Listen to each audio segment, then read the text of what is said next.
let's get back into one of those major stories that are making headlines today, and I suspect for the next couple of days, eThekwini municipality is going to be a major talking point. Let's speak now to KwaZulu-Natal ANC spokesperson Nhlakanipho Ntombela, who joins us via the virtual platform. Mr. Ntombela, thank you very much for your time. Firstly, what do you attribute the results we are seeing today to?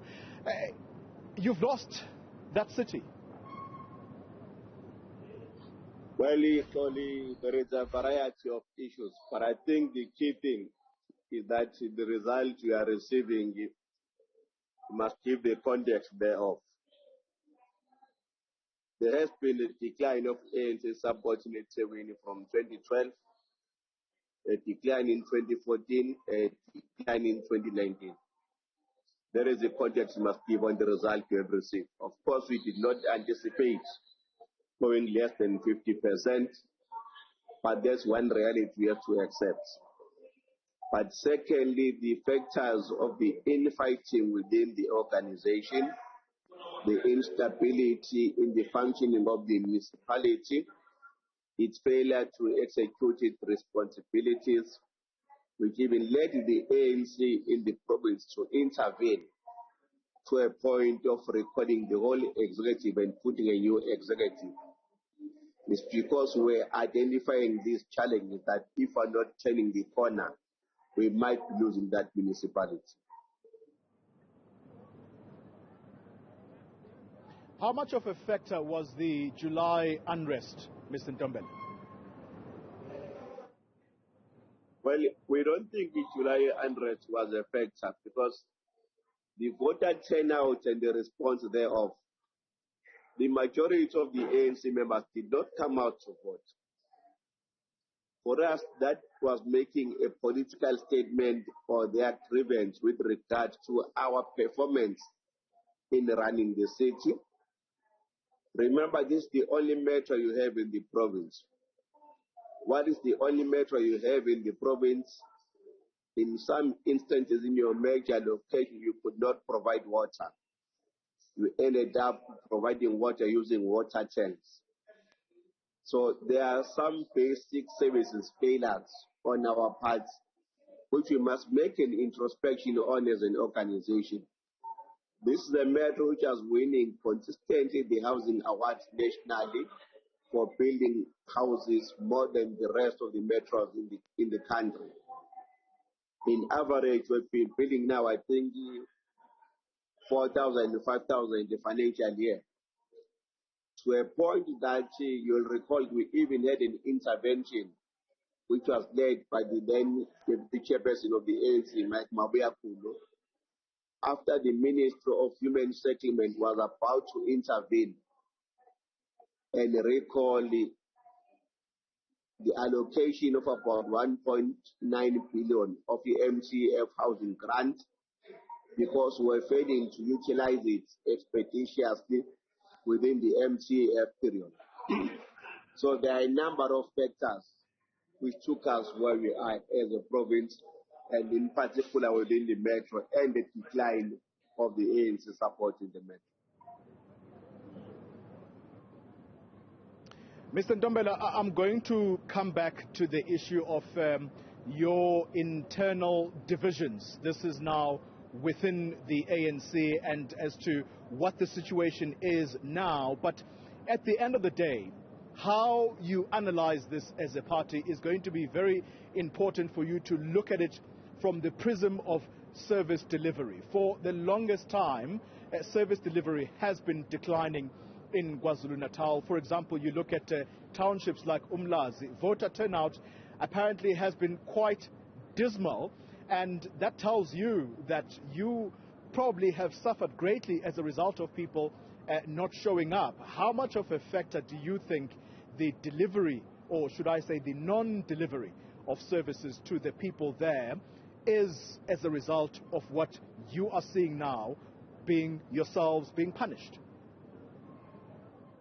It's something we have acknowledged. You remember that within the township of Umlazi, we had a protest of failure of waste removal. We had to intervene as a provincial government and direct the municipality to enforce that work to the municipality so that people will be serviced. You remember that there were even people arrested because of that tender waste fraud. So there have been interventions the province has made to try and turn around the situation in eThekwini. We might be late in our intervention, but now and then a number of attempts were made to turn around the situation, and we believe that it helped in some of the instances. But as you would acknowledge and observe, the lowest voter turnout was in your major township, which are your stronghold as the ANC. The award would win with about 30% of the voter support, whereas in the opposition ward, they would win the ward with an average of 70 to 80%.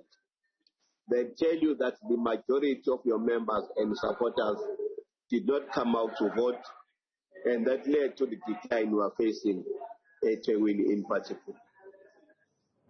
Yeah. Let's talk now about the internal divisions you have pointed to, and I want to go directly to the arrest of the former president, Jacob Zuma. Was that a contributing factor, you think? But also, in what way did this issue of the arrest of the former president possibly contribute towards the decline that you are seeing? And couple that with the issue of the handling or how you responded to the vigilante killings in Phoenix, the impact of all of that. Well, the issue of the former president had an impact in the provinces. Coming from this province, he has popular support in this province, but we don't think that it impacted on people not voting for the ANC, when the former president himself has been consistent in encouraging people to come out in their numbers to support the ANC. In all occasions and instances and in all public platforms, whether he was coming out of prison thanking people who had supported him when they had a prayer in Moses Mapita, when he was voting himself in Nkandla, he was very clear and consistent in encouraging people to come out in their number to support the ANC, because it's the only organization we believe at this stage can take South Africa forward. There has never been any doubt regarding to that. Regard to Phoenix matters, the organization and the government have been very clear on those matters.